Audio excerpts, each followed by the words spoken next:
Salut à tous. Alors j'ai la Cintiq Pro 24 pouces ici avec moi aujourd'hui. Je pensais faire une petite review, mais en fait en dehors de dire que c'est du super matos, j'ai pas grand chose à ajouter. Donc je vais plutôt faire une nouvelle image et je vais vous parler des techniques que j'ai utilisées ces dernières années pour faire de la création numérique.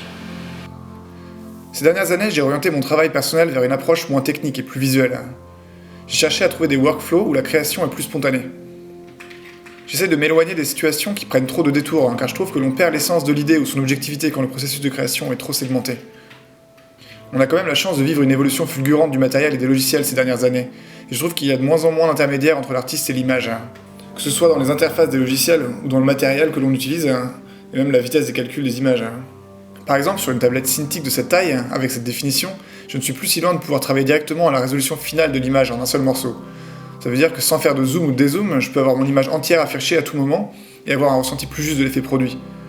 Sans parler du fait que je peux dessiner directement sur l'écran, le geste est plus naturel car le cerveau n'a pas de projection à faire entre le mouvement de la main et le tracé à l'écran. J'ai travaillé des années avec une Intuos Pro et ça fonctionne très bien, mais dessiner ou sculpter directement à même l'écran redonne à votre trait le feeling que vous pouvez avoir sur du papier. En général, j'avais toujours tendance à désactiver le mode tactile sur les Intuos car il était plutôt source d'erreur qu'autre chose quand je travaillais. Mais pour la navigation ou pour discuter à plusieurs sur des références, le mode tactile sur la Cintiq est quand même super.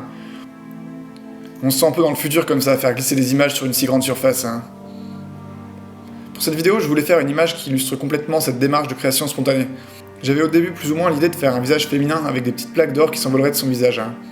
J'ai pris une base de scan 3D sur 1024, car j'avais pas le temps de faire un scan 3D cette fois-ci.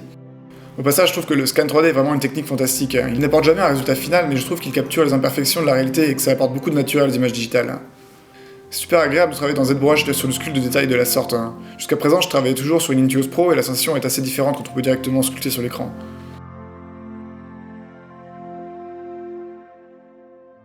Pour créer les plaques, je voulais utiliser le Vive. Je trouve que cet outil est absolument fantastique, même s'il y a encore une bonne marge d'évolution pour vraiment être utilisé en production. Le fait de pouvoir dessiner les courbes dans l'espace est tellement plus simple que sur un écran, et se retrouver face à son sujet en réalité virtuelle est presque mystique. En plus, on peut changer la taille du sujet par rapport à soi, et ça c'est assez impressionnant.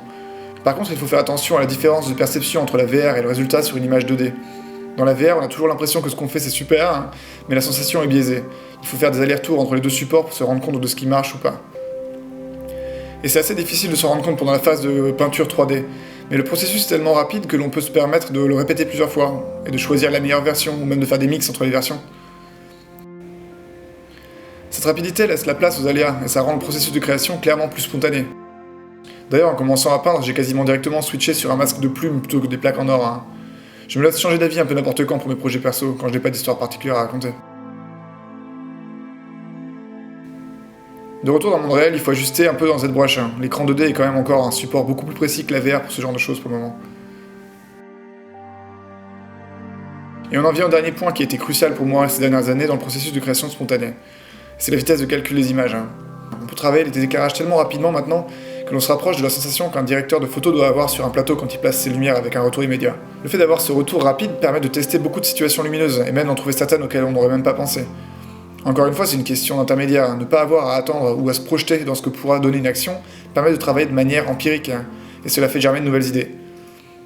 Ça apporte aussi des résultats beaucoup plus naturels. De plus en plus, grâce au travail des développeurs et concepteurs de matériel, la 3D devient ce qu'elle doit être, un outil comme un autre au service de l'image.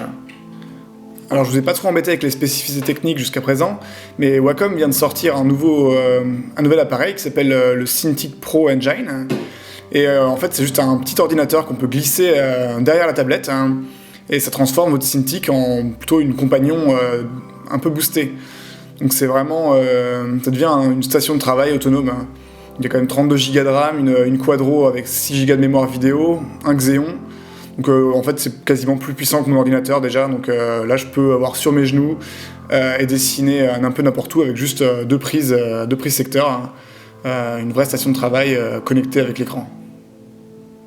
On pourrait croire que toute cette technologie nous éloigne du réel, mais je pense qu'en tant que créateur numérique, ça nous offre un support beaucoup plus tangible en fait avec notre œuvre. Et je suis assez curieux de voir comment ça va évoluer dans les années à venir. En attendant, je vous laisse penser à tout ça et tester de nouvelles approches créatives, mélanger les supports, mélanger les outils et surtout faites-vous plaisir.